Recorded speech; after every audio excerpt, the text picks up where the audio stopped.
the previous section, we learned about how useful the code interpreter, the brand new feature, can be in certain situations, right? It's not going to write you an application or anything, but you can upload files and ask questions about those files and ask for data analysis, data visualization, video processing, all sorts of things. Now we're going to talk about how regular old developers, so this is a section for people who have some technical experience, how regular developers can use ChatGPT on its own, and where it succeeds and excels and where it falls short. When it comes to coding with ChatGPT, I think of it more as an assistant, a helper, a co-pilot. It's what GitHub Copilot essentially is as well, but not as a true developer. Maybe that will happen one day. There are times it surprises me and it's quite impressive, but there are many more times it frustrates me or it provides bad code, incomplete code. It can't figure out how to connect specific libraries. So there are certain tasks it works really well at and other tasks that it definitely falls short. So the first thing you should know is that it just is not good at writing large pieces of code or applications in the same way that it's not good at working with large pieces of text, right? You can't feed it a super long Wikipedia article. It runs out of context. The same is true when it comes to code. So it generally works best when it's writing small self-contained pieces of code, functions, maybe a single file, a module. It can do that pretty reliably, especially if you give it specific requirements and even examples using one or few shot prompting. It is possible to use ChatGPT to write larger pieces of code or even try to use it to write an application for you, but you really have to know what you're doing as a developer and pay attention to what it's writing, because I've trialed this a bunch of times just to see how far I can push it. I've asked it to write games and applications with authentication, and it will give you some good stuff, and then at some point it just goes off the rails. Or at some point it forgets what it was doing before because you've written so much text and it's written so much code. So it is not ready at the moment to write you a full application from scratch unless you're doing something super simple, write me an HTML and CSS Sudoku game. It can do something like that, but it is not ready to write large applications. So on this slide, you can see some of the various tasks color-coded, green, red, and yellow. The green things are things I recommend using ChatGPT for that it does very well at. Write me a function to do X, write me a module that does Y, create a class that does something.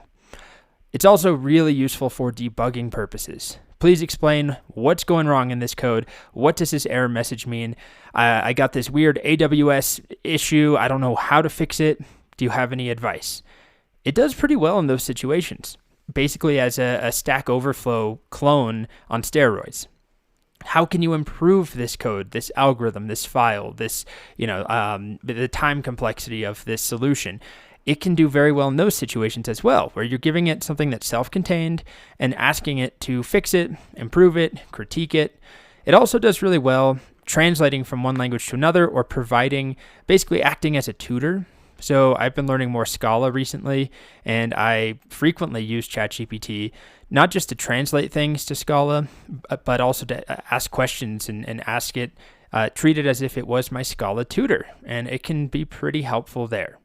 Where it does not do well, as I've already explained, is asking it to write a full-fledged application from scratch. With a caveat, if you're willing to work with it, if you have the technical know-how, if you want to try and coach it along the right path, you can get it to help you with larger pieces of code, but you have to ask very specific pointed questions. You have to be careful about how many tokens have been used in the context window, and you have to be very specific. So asking something like write me a chat application won't get you far. Asking it to help you start a chat application using Express and MySQL might get you started. It will give you something that you could start with, but it's not going to write an entire app for you, and you'll have to keep coming back, asking it follow-up questions, providing more context, reminding it of the code it's already written because it's already forgotten about it a couple minutes later.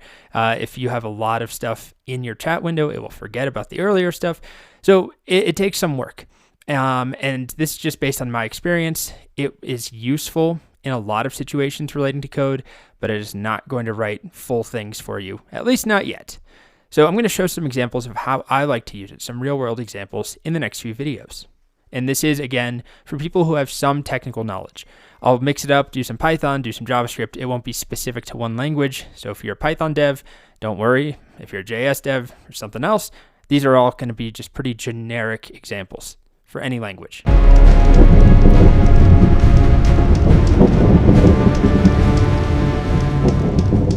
Next, I have some quick tips and strategies that will help you if you're using ChatGPT as a developer.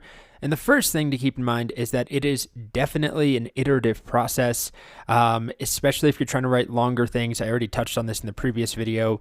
It doesn't work very well if you just tell it to write you an application. It works much better if you go slowly. You give it some context at the beginning. I'm trying to build this application. Here's the tools I want to use. Can you write this one piece first? Can you write this one route? Can you create the HTML for this one view? And then you can build it up as you go. And I'm going to show an example of that. But just keep that in mind, that it's not going to spit out something most of the time that is perfect and big. It will spit out perfect in small chunks like shell scripts and functions and standalone pieces. I use it for that all the time, and it usually works pretty well. For bigger things, it's very much try something, it doesn't work, try it again, and repeat process. The next tip is that it's often wrong. It happens a lot. It will generate code. I'll show examples of a time I got an infinite loop in the real world outside the context of making this course. I was working on a project where I was trying to use ChatGPT to help me. It gave me some code that seemed like it worked, and it was a complete infinite loop once I actually started using it to request an API, and I used up a whole lot of API credits, which is my fault, but it is wrong often. The good news is it's also very good at fixing things when it's wrong and you tell it that it's wrong. So one of the videos I have coming up is a very simple demonstration of that. I asked it to build this little animated HTML page where we have a logo bouncing around the screen from corner to corner, kind of like the old DVD screen, if you ever saw that. And it took 3 or 4 attempts of me trying, and it's like 50, maybe 30 lines of code, nothing big. And it was completely buggy, didn't work. It was stuttering. The image wouldn't move. And then I identified the issue and I told it, hey, it's not working. There's a bug and it's just stuttering on the screen, and it immediately fixed it. So I'll show that as a separate video, but just to give you a heads up, it often is wrong, which is not the end of the world if you are aware that it's often wrong, because it is pretty good at fixing code that it writes, especially if you can identify why something doesn't work. And then finally, a really important piece to keep in mind is the context window. Remember that every model, ChatGPT model, has a maximum context window, which is the amount of tokens basically that it can work with in terms of its input and output put together. And if you exceed that, you can run into problems if you're writing large applications or large pieces of code across multiple files, a really long conversation. By the end of that conversation, it often forgets or doesn't know what happened at the beginning, and it starts going off the rails and writing code that doesn't cohere to the rest of the code that it generated for you earlier. So this is something you want to be aware of, especially with longer things. It's true of any long chat that you have with ChatGPT, but I've found that when I'm working with code, those tend to be the longest types of chats that I have, especially with bigger applications. So the model will start to forget about things and generate nonsense. One strategy, aside from just being aware of this, knowing about the context window, knowing that if you get too many tokens, too many words in a chat, it isn't able to process all of them. One specific strategy is to tell ChatGPT to only generate you code and not generate explanations. Because what it often will do is give you like, here's a function that's 10 lines, and then here's 50 lines of me or the model explaining how the function works, what it does, what the parameters are. And you may not actually need that. It's just extra content that's taking up your tokens. So that is one strategy we'll also employ later when I show you an attempt at building something larger with ChatGPT. And I say attempt because it doesn't work perfectly to build applications. But we'll start off in this section taking a look at some things where it does excel at: writing functions, writing shell scripts, writing small pieces of functionality. That's coming up.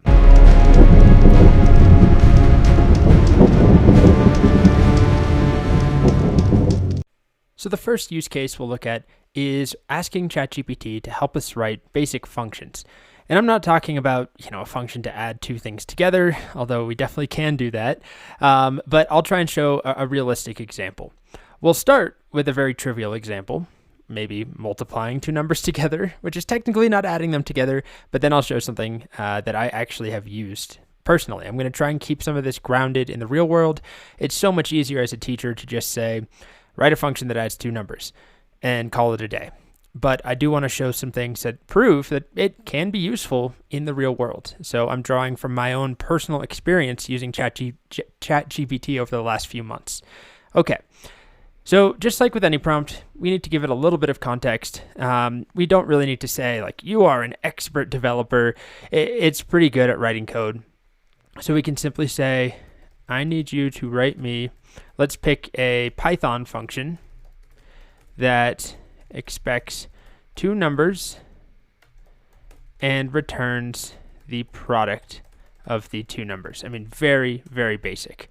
We really don't need ChatGPT to do this, assuming you have some developer experience. Now, this is regular old ChatGPT, not the interpreter. It's giving me the code and showing me how to use it, but then I still, of course, have to run this myself and test it out. And with anything ChatGPT gives us, we definitely want to try it just before incorporating it into any code base. That's a no-brainer, just like you would try any function you find on Stack Overflow. And it does work pretty well in most situations, including really basic functions that, it certainly has come across this exact function in its training data set, but also in novel functions that it maybe has not come across.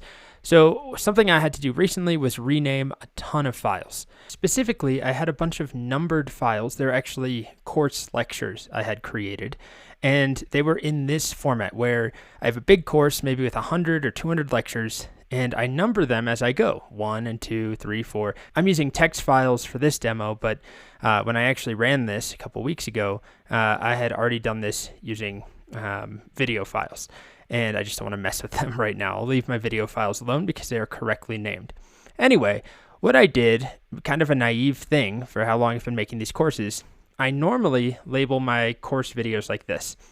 In section 1, I'll have 011.mp4, and then I'll have 012, and those will all be in section 1. And then in section 2, I have 02.01.mp4, for example.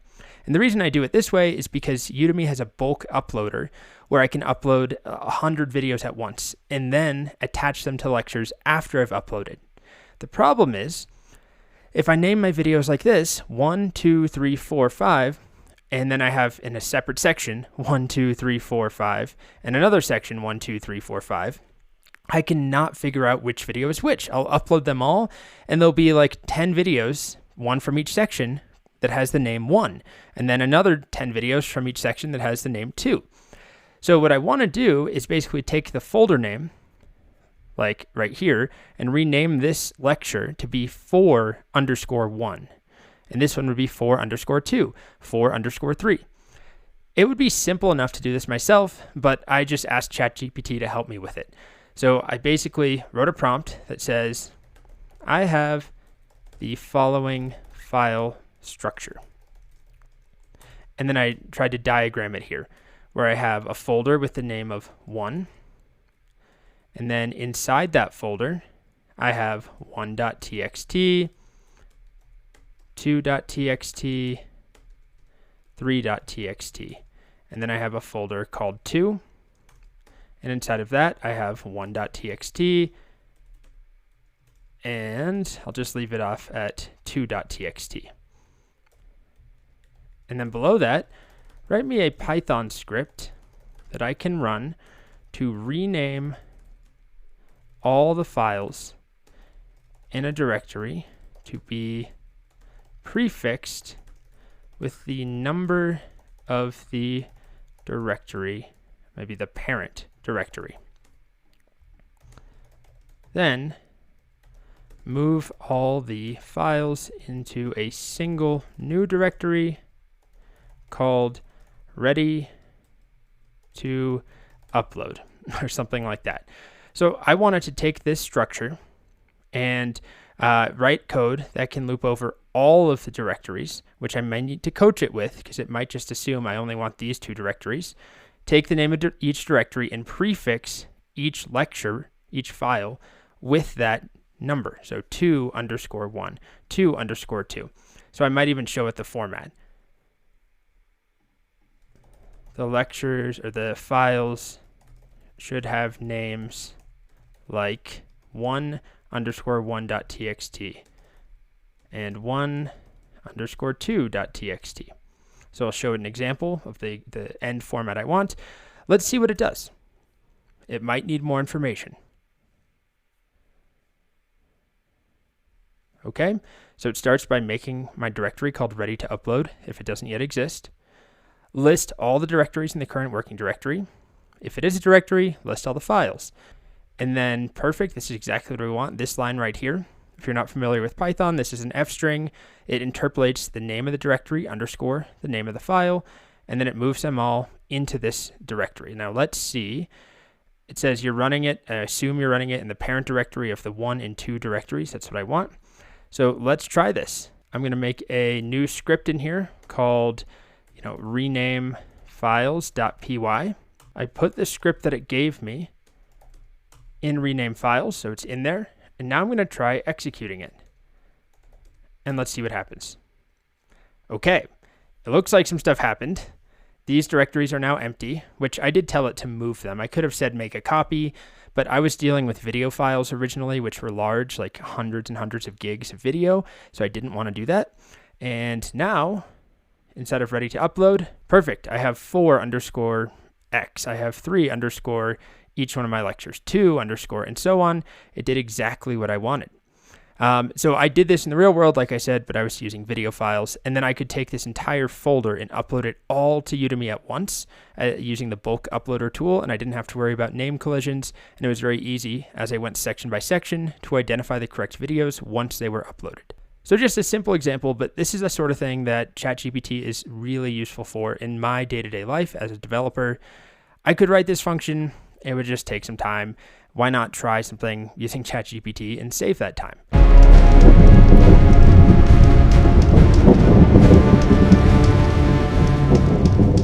As we've already discussed, one of the things that ChatGPT excels at as far as code-related prompting is generating standalone discrete scripts, functions, classes, things that exist on their own. And one of the most common use cases that in my own daily developer life I turn to ChatGPT for is writing simple shell scripts or even just a shell one-liner. I've published courses on Unix commands, where I cover like 50 or 60 different commands and how to combine them, how to write your own shell scripts. But it takes time, and I only remember like half of them on my best days without having to research some of the different commands. So by using ChatGPT, I can really quickly create utility scripts and just one-liners that are useful, that don't require 5, 10, 15 minutes of digging around and playing, but instead just a single query to ChatGPT. So a really simple one to start would be on a Mac. Everyone on a Mac gets these pesky hidden DS store files, these system files. So here's a directory. I have one there. I didn't make it. My Mac just adds it in there. Let's see, I think there's at least, here's another one nested in my routes directory in this folder. Let's take a look at the views directory. Okay, there's not one here. How about in my models directory? Yep, there's a DS store file. And these are just annoying. I mean, you can add them to a git ignore, and that makes it easy enough. However, if I want to just remove them all, so that they're not cluttering my workspace or not showing up in my videos, I could write a script to do that. And it's probably going to involve RM and possibly find, but I could also ask ChatGPT to do it for me or write a script for me. Write a command line script, can I zoom in a bit, to remove all DS store, there's a dot in front of it, files from my Mac within a given directory and all nested folders. Let's imagine there's 5 or 6 layers of these folders, and they all have a DS store. Yeah, so it is, oh, I see, yep, see, this is what I'm talking about. I forgot there's a delete option for the find command. And I've taught the find command. I've made videos, many videos on it, but there's just too much to remember. So before you use something like this, it's always good to understand what it's doing and if it looks good to you or not. There are many times ChatGPT will come up with something completely wrong. I'll show you a cautionary tale shortly in the next video or two. Okay, so I just ran the command. Although I did run it in the wrong directory, I was nested down one layer. So let me try it again. Okay, so now there's no DS store file in here. And if I look in the, where else was one? The routes folder, there's no DS store here. And presumably, however many nested layers of DS stores I have all the way down 10, 20 folder levels down, if I had that, they'd all be removed. So here's another example straight from the real world. Something that happens a lot when I'm making a course is that I'm not sure how long the course is as I'm creating it. I'll export a bunch of videos. So here's one example actually for this very course you're watching right now.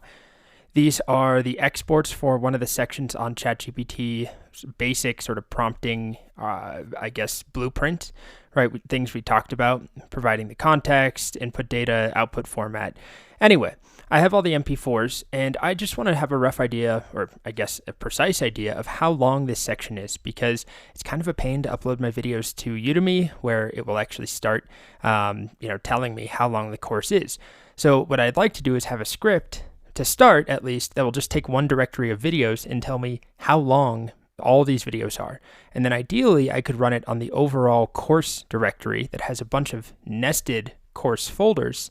And then it could tell me up to date right now, every time I run it, just a little command line script, you are at 8 hours or 7 hours or 20 hours, because that makes a big difference on how I approach a course. If things are getting way too big too quickly, which has happened, I end up having to re-record things, slim it down so that I'm not making like a 30-hour course or 40-hour course. Anyway, I'm just going to ask ChatGPT to help me with that.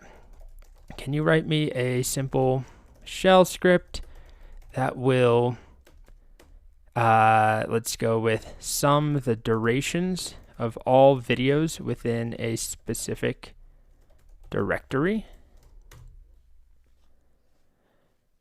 And I think I want to avoid doing any standalone shell scripts here. Instead, I'm just going to ask it to make me a one-liner. But realistically, I would put this in a file, make it an executable, and be able to run it, with some sort of name that I give it, like, I don't know, calculate length, current length, something like that, curlen. Okay, so it is giving me a bash script, which is fine. But then I'm going to ask it, can you instead make that a one-liner? And this is, again, this iterative process that we'll talk more about, where it's a conversation going back and forth with ChatGPT to arrive at the actual end result that behaves the way I want it to. So here's what it's given me. It's using the find command. It's using something called ffprobe. It's then looking for the duration. And then it's using the paste command, which doesn't really work well on a Mac. So I'll just run this. I will have to replace this path to directory with the current directory, just dot, because I'm already in that folder. And actually it looked like it worked okay this time. Interesting. That's good to know. I was having trouble with the paste command a couple days ago. But it does look like I can only assume this is a duration in seconds. There's no way that these, 8 videos are 2,000 minutes. So then I could ask it, can you rewrite it to give me the duration in seconds? Sorry, minutes. Now, it's just going to divide by 60. It would be simple enough to add that on ourselves. But again, we're having a conversation with it and improving things as we go. Okay, so it adds in an echo, wraps everything, and then divides by 60 at the end. Let's try that. Replace the path to the directory with dot, which is the current folder. And it gives me 35 minutes. Okay, so I'll verify independently after this. Just do the math. I'll add them up together and tell you if that's correct. And indeed, it is correct. I just summed it up manually. The videos are slightly longer than 35 minutes total, but it's rounding down to 35, which is fine. But if we look at my folder structure here, it's kind of a mess. But this is a peek into the disaster of my course structure, organization, file structure, all that stuff. If I look at one of these, like the code interpreter section, it includes a bunch of screen flow files, which is the software I use to record the actual videos. Then I export them into a folder, in this case called interpreter exports. And then I have all my MP4 files. So what I wanted to do is work with all of the MP4 files it finds within this directory. And we can try running it as is. So I'll go to the parent directory of my entire course, which is this folder here called ChatGPT course. And I'm going to try running the command. Where are you? This one. And let's see if it does work, if it finds all of the videos. And it's unhappy because the way that it's doing find right now is that it's just taking every single file. So it's not going to work. I want it to only work with the MP4 files because this package or this tool, FFprobe, I believe works only with video files, but it's finding a bunch of weird files like a DS store file, a bunch of ScreenFlow files, right? All the files that I've made that are not videos. So I'm going to ask it again, can you rewrite it to specifically look for .mp4 files? And it's just going to change the find command. There we go. We use -name, use the wildcard character with .mp4. This will basically say find all the files nested in this directory that have .mp4 at the end of their name. And then I'll just change this to be dot because I'm running it in the current directory. Let's clear and let's see what happens. Just doing some recursive searching and finding, and hopefully there we are, 584 minutes, which at this point, when we get to this size, I may actually prefer it in terms of hours, which, what I would probably do is turn this into an actual shell script I could run with different options, one for M, minutes, one for H, hours.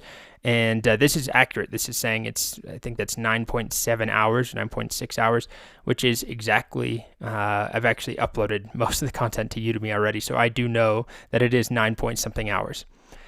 Okay, so pretty nifty, just a simple example, but could I have written this? Sure. It would have taken, this is the easy part, finding the MP4s. Using this FFprobe package or script, I've never used it, but it apparently will extract the duration of a video. That's one of the options. And then we sum them all together and divide by 60, and there we are, 584 minutes. This is the sort of thing that I think ChatGPT is really good at and can enhance pretty much any developer's workflow, not just shell scripting, but that's a common one where, you could be a Python master, a JavaScript master, a Java master, whatever, but shell scripting is its own thing that almost everyone has to worry about at some point. And for me, even though I've taught courses on it, it's still hard to remember most of the stuff, to be honest. And ChatGPT just made it very easy. I just had to go back and forth with it a couple times to improve the initial command it gave me. And finally, it probably would have been best just to go with a shell script from the beginning, put this in a script, make it an executable, give it some sort of name. That would have been nice. But I just wasn't sure if everyone was comfortable and familiar with doing that. So I just asked it to give me a one-liner instead.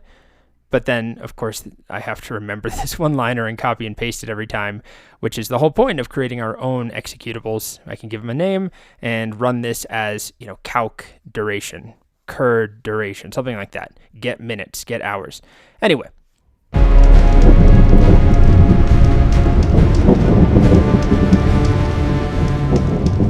So here's one more example. Another thing, this is from the real world, that I asked ChatGPT to help me with was creating a script that would tell me how much I added to my computer's file system, how much space I took up today.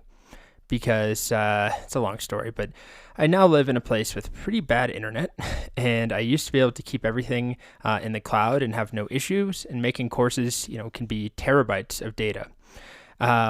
Now, with my internet, I'm constantly worried about how much I'm adding to my disk and how much a course is taking up. And specifically, I want to know day by day how much I'm adding.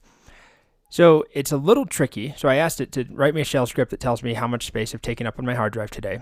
It's tricky because not all systems actually track when something was created. Usually Unix-based systems will only track when things were last modified. So it's not entirely accurate. If I go back and modify something I made a week ago, it will be included in this count if I modified it today.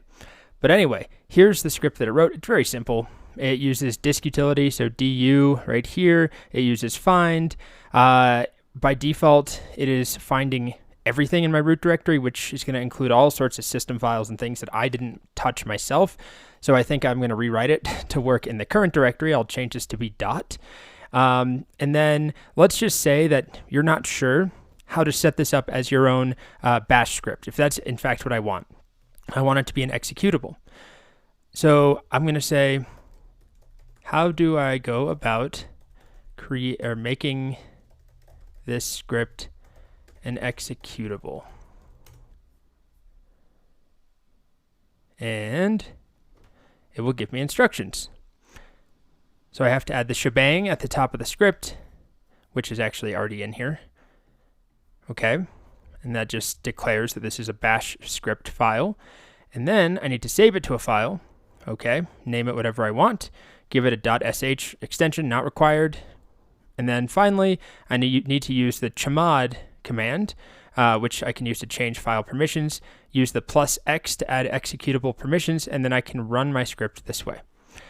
And if I want to be able to run it from anywhere, I'm going to have to move it to a directory in my path. This is all covered, by the way, in my Linux course if you want to learn more about that. But I know earlier in this video I said I'm just going to keep this simple and do one-liners, and then I kind of had second thoughts because I thought, well, some people might actually want to know how to do this for real and how to make this something usable anywhere. So if you're one of those people, you can just ask ChatGPT for help. Anyway, I will take this script that it wrote me, although now it went back to doing a one-liner, which I don't want. So I'm just going to take the original script that it wrote here. It's a pretty simple script, and I'm going to go to my user local bin.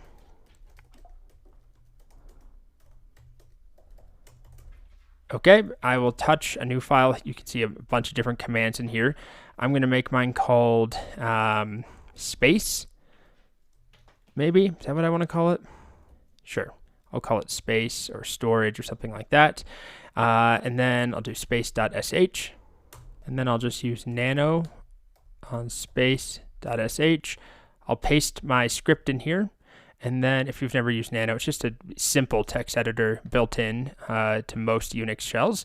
And then I will save this using Control O to write it out. And then I'll quit with Control X.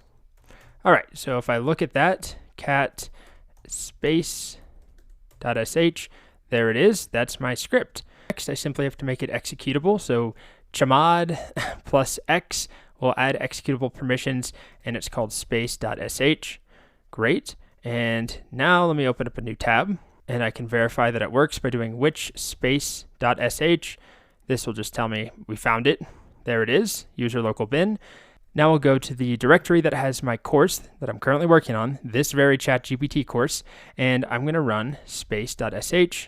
And I had to stop it because I realized, again, it was going through the entire root directory. So I'm going to reopen this in Nano and change this line to be the current directory I'm running it in with the dot, and then write that out with Control O, rename it, and Control X to quit.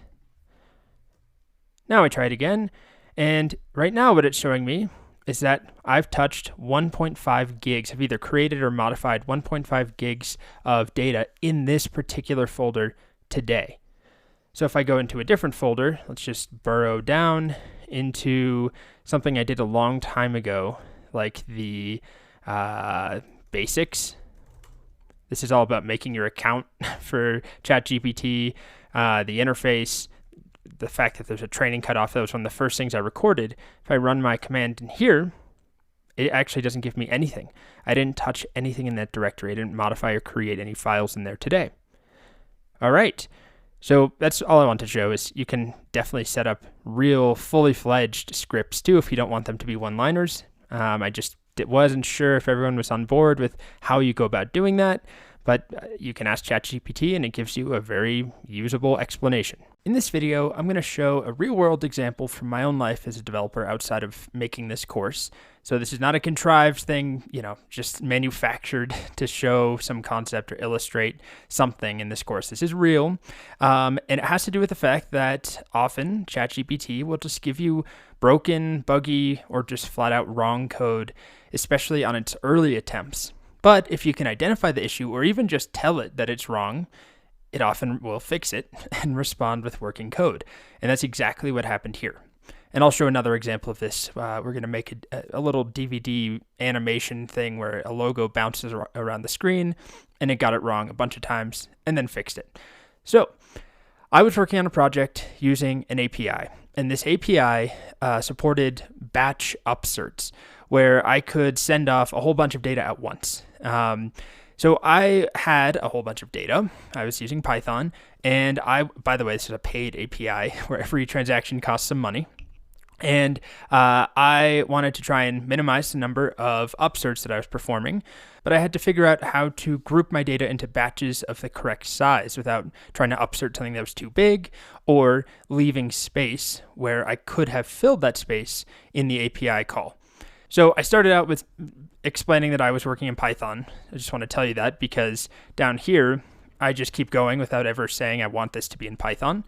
But I asked it to write a method that takes a generator, a Python generator, and a batch size, and returns lists of that size or fewer until the generator is exhausted. Take a generator and then split it up into lists of a certain size, this batch size parameter. So it gave me a function that seemed like it worked. It even gave me, an example of it and the output that I would expect, which is what I wanted, right? If I provide this generator to it in a batch size of 3, it gives me lists of size 3 and then a final list of size 1 because there wasn't enough elements to fill a list up to that size of 3. So I'll just demonstrate this. And if you're not familiar with Python and generators, that's okay. Just know that this is the output I'm expecting. Basically, not an infinite loop. And it seemed to work. And that is where I made a mistake because I trusted this. I didn't even really bother looking at the code, which was my fault completely. Then I went off and tried to use this in the real world with the API that I was working with. And turns out there was an infinite loop. And I kept upserting a ton of data over and over and over and over. So here's another example. So this just keeps going and going and going, and this is not making API calls or anything. It's just a demonstration that, okay, let me interrupt the process. I got an infinite loop. So I responded with that exact fact. This gave me an infinite loop. And just like I said on the slides earlier, it often will just correct itself. You don't have to tell it exactly why it gives you an infinite loop. If you just tell it infinite loops, it often will fix itself. So it gave me a better version. So I'll just demonstrate this now. Oops, I don't have Python open. Oh dear. Okay, let me open up Python again. I'll paste this in and I'll rerun the line that was giving me an infinite loop right here. Now it no longer gives me an infinite loop and it works just fine. So don't be surprised if it gives you code that's completely incorrect. You'll see actually quite a few examples of that in this section. In the last video in this section, we build a very simple web application with Flask. It's a URL shortener, and it keeps using the wrong function and the wrong parameters for the SQL Alchemy library.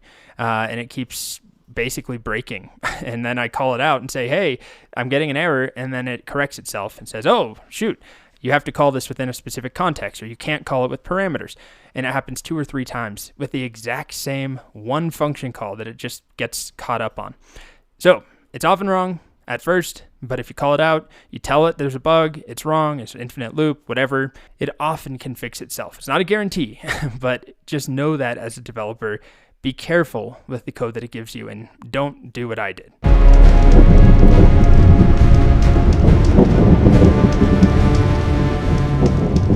Another use case as a developer for ChatGPT that I turn to sometimes is converting code from one language to another, which I could show you an example of a dumb multiply function or addition function in JavaScript and ask for it to be written in Python, sure.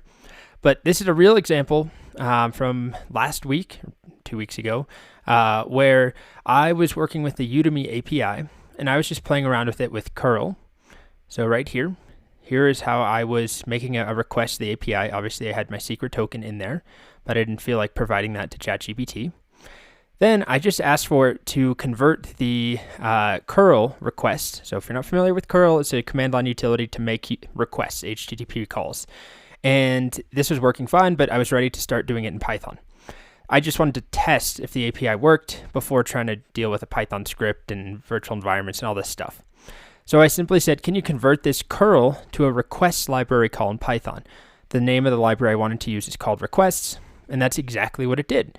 It imported requests, it made me the Python script, and then it just prints out the JSON at the end if I want it. But then I wanted it to be a function. So I asked it to add variable arguments so I could supply some query params. Once again, iterative prompting here, starting simple, and then adding in some additional functionality, and it gave me an even better function. It even used types in here, which I didn't ask it to do, but it put types in there for me, made me this function, Udemy Instructor API call. It expects a path, a secret token, and then params as a dictionary that's optional.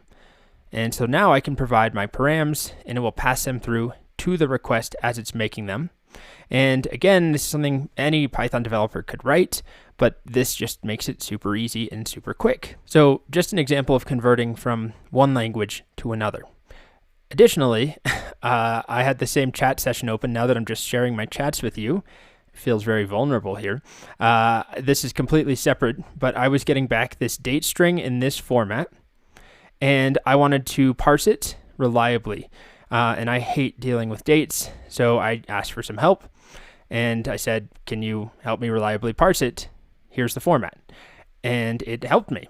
It gave me some Python code to do exactly that, right? Using the datetime package or the datetime library, we provide the date string and provide this format. I mean, these things are so dense and annoying to look at. I mean, I know year and month, but I can never remember the capitalization and all the different variations for how you work with these date times and represent them as strings to parse them. It gave me a great explanation, and I incorporated this into my code, and it worked great. So unrelated, but just a little sidebar there, just to show that I do use this pretty frequently.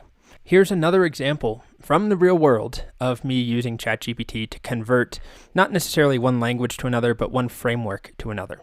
I started an app using Fast API, which is a Python web development framework, and I decided halfway through I wanted to switch over to Flask, which is another Python web development framework or web app framework. So I just said, rewrite the following Fast API app as Flask. I provided very simple application here, just a couple of routes, 50, 60 lines of code, and it rewrote it for me perfectly in Flask, and it worked on the first attempt.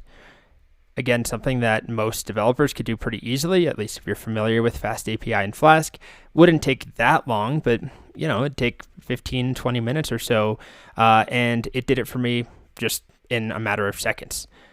And then it gave me a nice explanation telling me exactly what it did, which would be really useful if you're somebody who, let's say, knows Fast API but is not familiar with Flask. It explains some of the key differences, the different ways that the route decorators work in Fast API versus Flask, for example. Another use case for converting one language to another, one framework or library to another, is purely educational. I've been learning Scala recently, and it is quite the beast to learn, at least for me, compared to a lot of the other languages I know.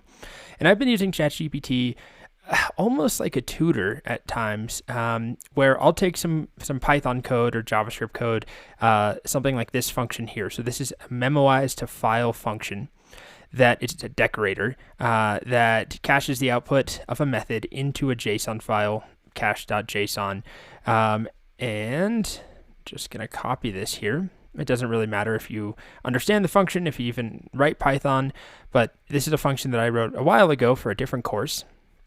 And then I'll go over to ChatGPT and say something like, I'm trying to learn Scala as a Python developer. Convert this Python function to a Scala function.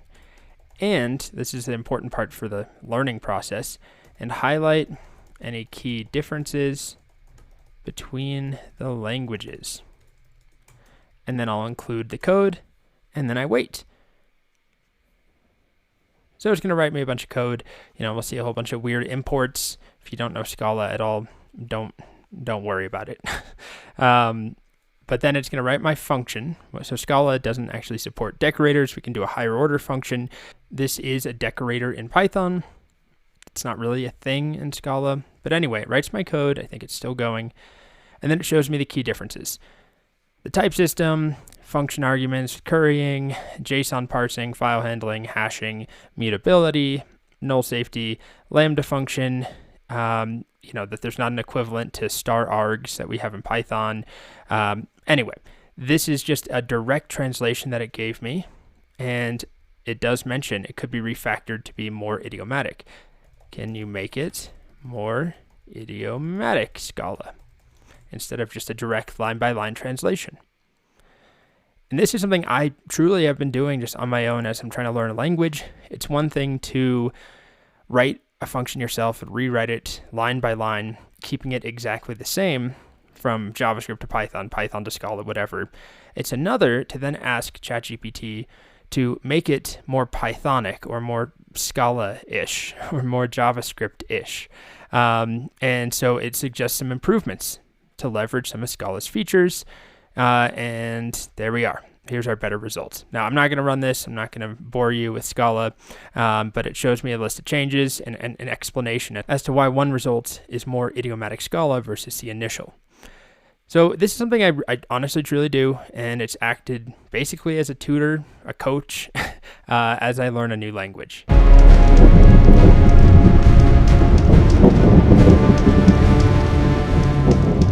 Next, I'd like to show an example of something, I guess it's slightly larger, but it's not very big. It just has a couple of different files instead of working on a single script or a single, function at a time.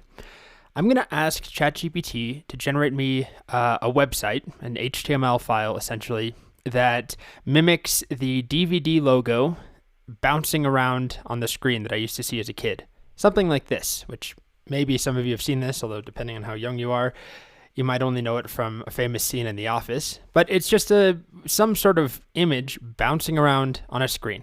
It should be some simple JavaScript, a little bit of CSS, and a little bit of HTML. Nothing very difficult. So I'm going to ask it to create me, let me just make sure, okay, good.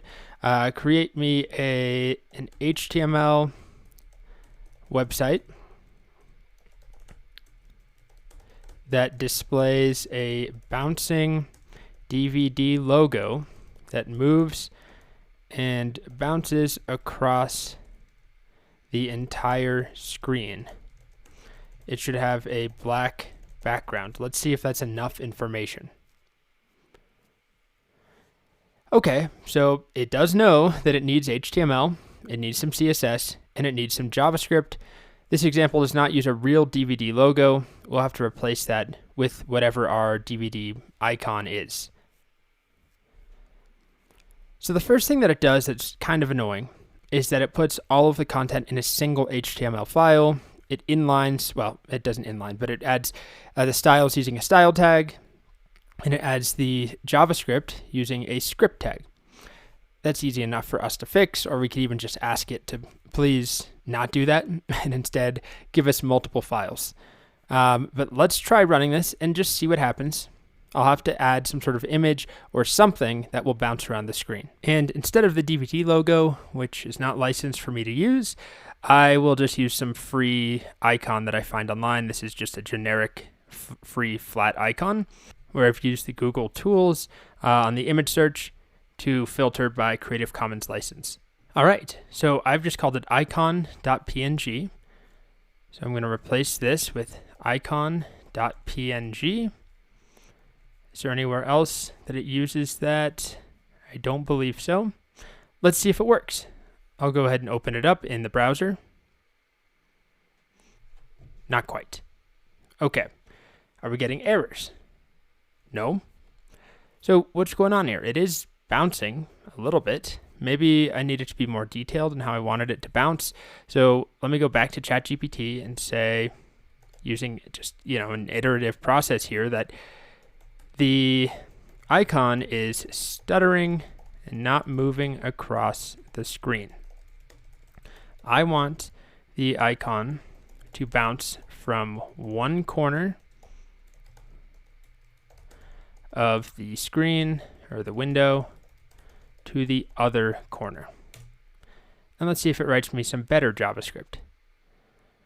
Okay, so it says it was intended to bounce around in a random manner, which I guess is a shortcoming of my prompt, not necessarily hitting the corners. So I'll try its new version and see if this does any better.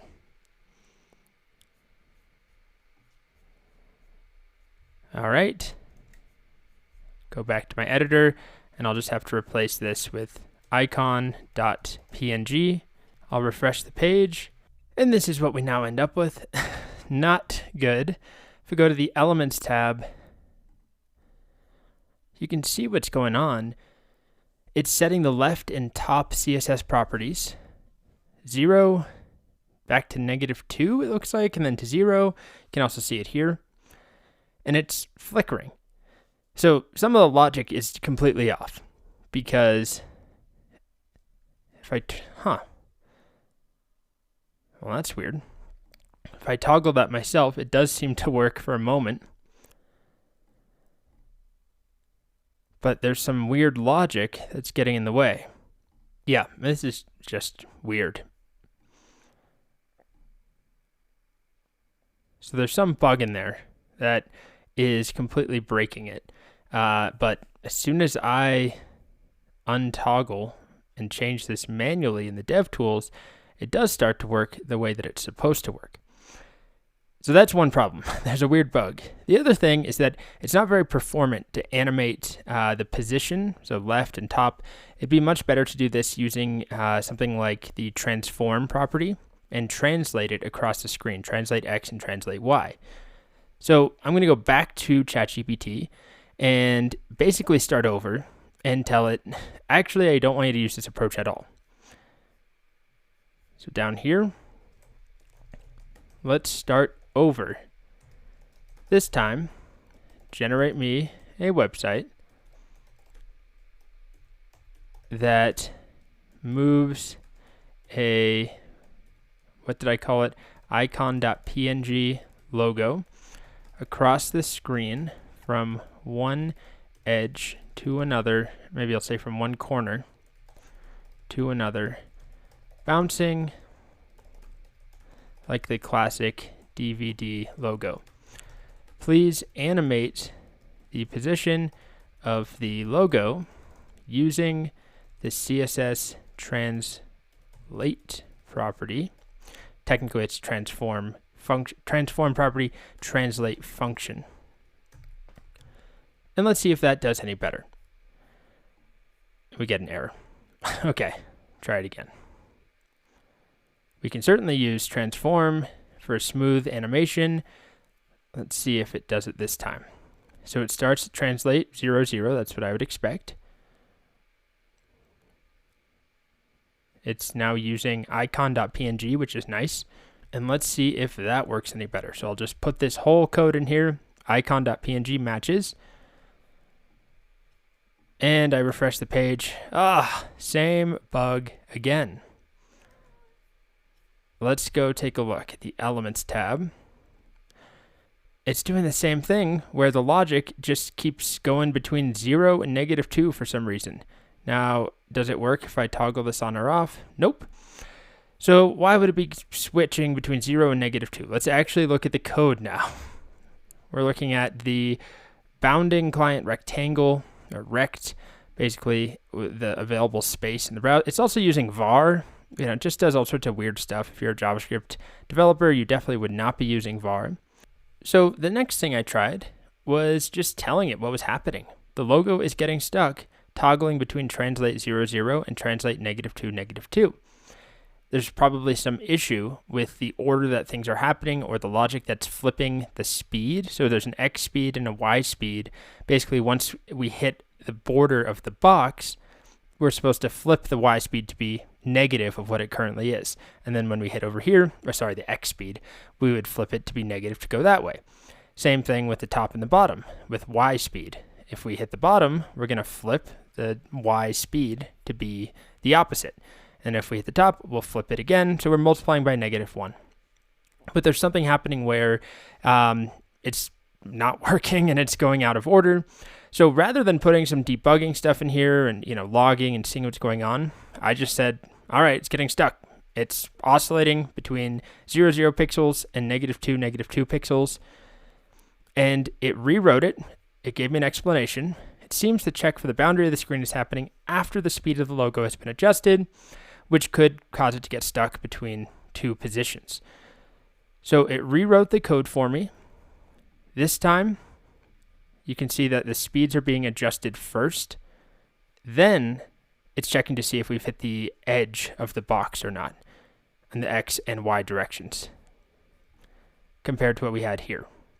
So I'm going to replace this, and we cross our fingers and take a look. It seems to be working this time. The logo is getting cut off. That's a whole other issue we can investigate, but it should change directions, at least in the Y direction. Perfect. And we'll let it go a little bit more. Change X direction, now Y direction. It's working exactly the way I wanted it to work.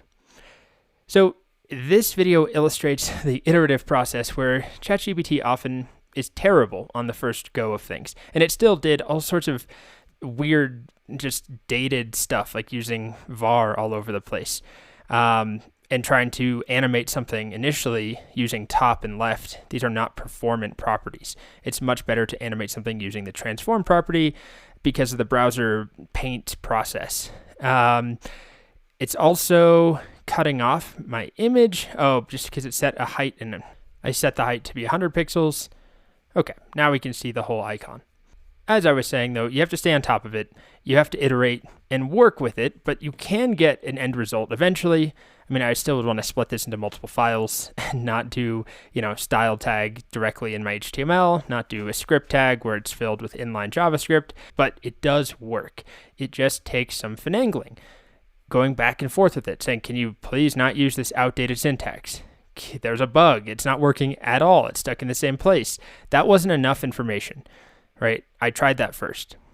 Then, after it failed again, I gave it a specific situation that was causing the problem, which was that the translate property was going from 0 to -2 back and forth, which is what we identified just as a developer. You'd look at the DevTools, you'd see that, and that could give you some context. And if we didn't have ChatGPT, that would have been our first sign as to why something was going wrong. Some logic flipping the direction keeps messing up. And that was enough of a hint for ChatGPT to figure it out. So it's an iterative process.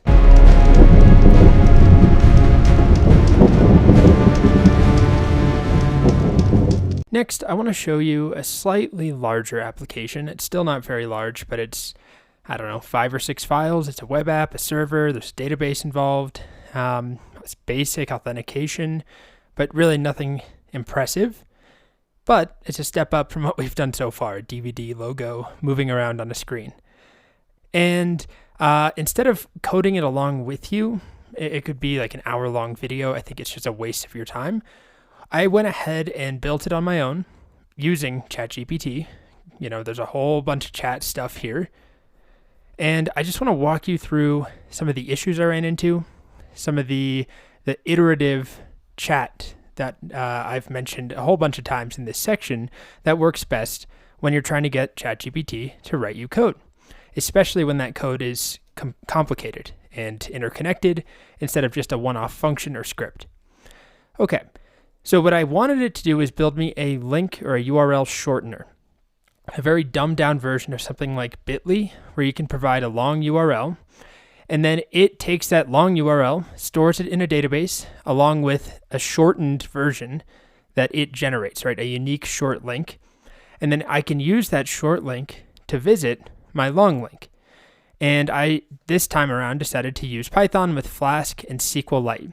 And I use SQLite just to keep it simpler, not having to worry about, database authentication or something with MySQL. Okay. So the first thing I said is really short. I want to implement a simple URL shortener using Python. I'd like to use Flask and SQLite. And it immediately just started going. And this time around, it did tell me a bit about what I needed to install, although it didn't mention virtual environments, creating a requirements file for pip. There's some things it left off. But again, this is for experienced developers anyway. It's mostly just highlighting the key points. Here's a basic project structure. And then it did something that confused me a tiny bit. It gave me one version of app.py with some imports and my basic server. And then it gave me another version of app.py. And what confused me for a moment is that it's also importing Flask, just like it was in this version. So I just followed up saying, is this one file, two files? Further down here. And it said, I apologize for the confusion. They should be in the same file. And it consolidated the imports and gave me everything together. It would have been simple enough to figure out. It wasn't some crazy issue, but it just had some overlap. Then it also gave me a couple of really basic templates, index.html, url.html, where it eventually is going to render the shortened URL. And then it told me, here's how you run your application. Sure, although I usually use Flask run instead of Python app.py. Fine enough. It gave me some explanation, told me to replace the test database URL with the location of my actual SQLite database, set my Flask environment variables, and then, it actually did tell me to use Flask run, even though it told me to use Python up here. Slightly confusing, but simple enough to figure out.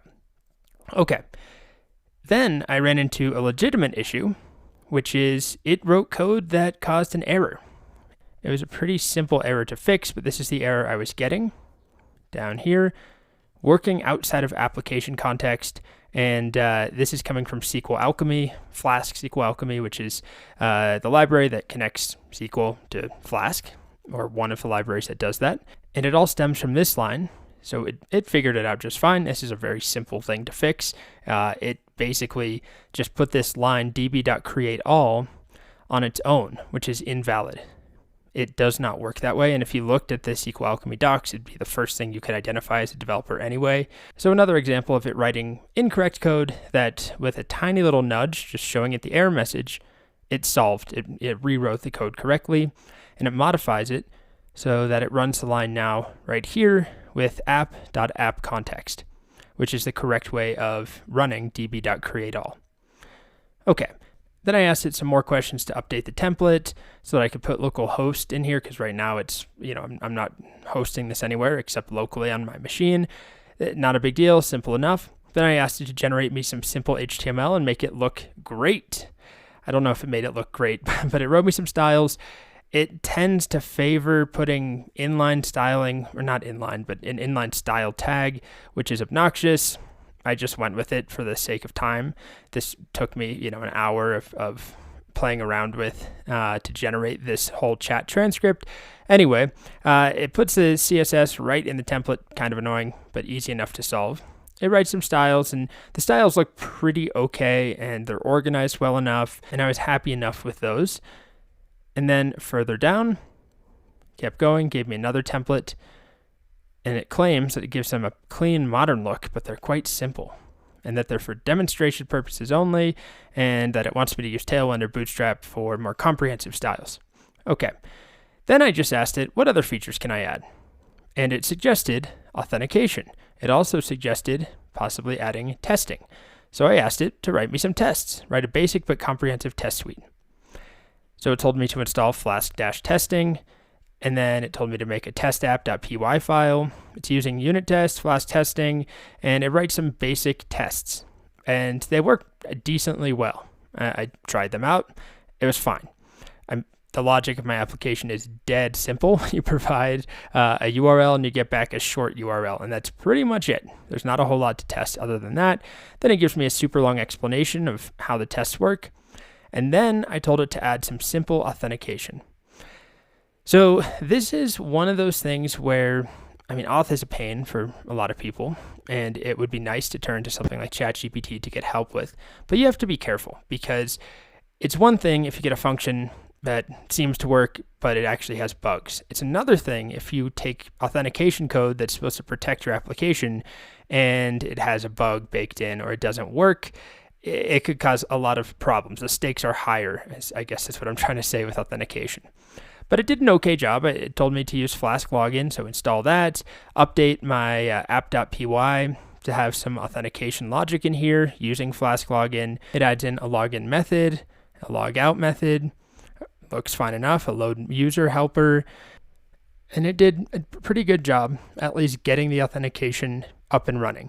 It adds my forms in, but then it got an error again.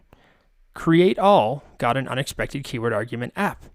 And if you look where this is coming from, right here, create all app equals app. This is exactly what it told me to do. And then I told it, wait, that gave me an error. And it immediately apologizes. Another instance of it making a mistake, introducing a bug, using incorrect syntax. But when it's called out, it says, oh, wait a minute, the correct usage of that create all method does not include any params. And it tells me to change it from what it suggested to this right here, db.createAll. And also, once again, wrap it inside of this context. So just a small little bug here or there that if you don't know what you're doing, could be annoying to fix, but I would never suggest somebody who's a complete beginner try and use ChatGPT to make an application in the first place. If you are a developer, though, it can help. Then I said, all right, we have authentication. Theoretically, right, we have our routes, but there's no way to actually register. And it said, oh, I assumed you would manually add users to the database. So then it gave me a register route. It created the template for me. I went through all of this and it works fine enough. You can register, but then I got another error, template not found. And it turned out that it was redirecting me to a route and a template that didn't exist. It keeps referencing home, which it never told me to actually create. And so then eventually, once I told it, hey, there's no home.html file, I got this error, it responds, oh, you need to make that file. Here's what could go in that file. So just a little nudging in the right direction, iterating, kind of working with it, being a supervisor, you can get some good results. And that's where I left off. And I'll just briefly show you that it does kind of work for the most part. I'm currently logged in. Let me log out. If I try and go to the root page, just slash, it keeps redirecting me to login. So that is a protected route. If we go back to the app.py, the home route, where are you? Right here, has the login required decorator on it. Okay, so if I try and go to the home page, it doesn't work. I can't shorten URLs unless I'm logged in. So let's register. I'll register with my dog's name, Elton, and then I'll put a password. A really weak one matches his username of Elton. Okay, kind of annoying. It just redirects me to the login page, which it's simple enough to, we could ask it for help on that. But I'll log back in as Elton. And now it takes me to the URL Shortener. This is the protected route I couldn't visit. Now I'll provide a URL like this is just from my personal webpage for one of my free courses. I'll put that in here. It's not that long of a URL anyway, but imagine it is long. And I'm going to shorten it. And this is when it generates me. And when I click on this, it does in fact take me to the correct URL. Although it's displaying the wrong URL, it's not displaying the local host that it needs to use. It's just doing HTTP. That's easy enough to change, right? It's just in the template, but it is working. So that's not bad. The styles are okay, right? I can shorten another URL. I can log out. Some of the routes are protected by authentication, but it's not perfect. I mean, I actually just asked it, what are some security issues or problems with the current authentication setup? And one big one is that there's no validation on your registration. You can register with the same email over and over and over, and there's no error handling whatsoever. There's no session management, really. The secret key is hard-coded right now into the application. So just a lot of things that in the real world would be real problems, but it's at least able to highlight them. So you just have to be aware, right? This is not a friendly process for a complete beginner. You could make a really bad, very vulnerable and buggy application if you don't know how to code. If you do know what you're doing, and you oversee it, you manage ChatGPT, you can get pretty far. I mean, this took me, I said an hour, it's probably more like 40 minutes to get a basic app up and running with authentication, a database, 4 or 5 routes, 4 or 5 templates, what else? Redirection, some authorization, plus the URL shortening logic, plus a couple of tests. So that might take me twice as long to do if I was doing it myself without ChatGPT. And I'm going to end this video here. I'm still not happy with a lot of things. CSS directly in the HTML template's obnoxious. The lack of, any sort of validations, not to mention client-side validations for the authentication. That all sucks. No error handling. But it's just a matter of revisiting ChatGPT and telling it what we want, right? My next step could easily be, okay, let's add some registration validation. I'm not going to do it, but registration? Oh gosh. I think it's, yeah. My spelling is terrible, I'm sorry. Let's add some registration validation. Let's check if the username already exists. Simple things that if you've ever written authentication, you would know to do, at least if you've used any of these libraries, but it's pretty basic. Look to see if, the email or the username Elton exists in the database first. If so, we're going to respond back and flash a message saying username already exists, redirect them back to the register page. Also, we could add some client-side validations with JavaScript, but that's it. It is definitely possible to get a lot out of ChatGPT as a developer assistant, a helper, but you're not going to get very far if you're relying on it exclusively. As we've already seen, it introduced 2 or 3 completely invalid lines of code that broke the application more than once.